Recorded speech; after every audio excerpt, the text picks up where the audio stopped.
morning fog clung to Kaylin's face like a damp shroud as she stepped off the bus onto Main Street.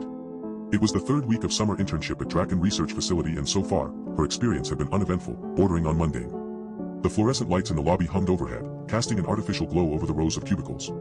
Kaylin navigated through the maze-like corridors to the facility's management office. Her task for the day was to review and update the maintenance schedule with Mr. Lyrie, the facility's manager. His assistant, Jax, a soft-spoken young man with an affinity for organization, handed her a stack of printed reports and a worn-out notebook. As she began reviewing the reports, Kaylin noticed that several sections were highlighted in yellow, indicating areas where deviations from protocol had occurred.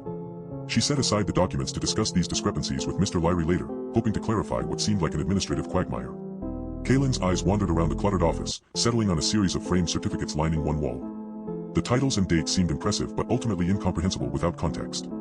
Her gaze drifted back to Jax, who was watching her with an expression both curious and guarded. "Mr. Lyrie will see you shortly," he said softly, his voice barely audible over the whirring of office equipment. The minutes ticked by in silence as Kaylin continued reviewing the reports, each entry a testament to some minor infraction or mishap at Drakon Research Facility.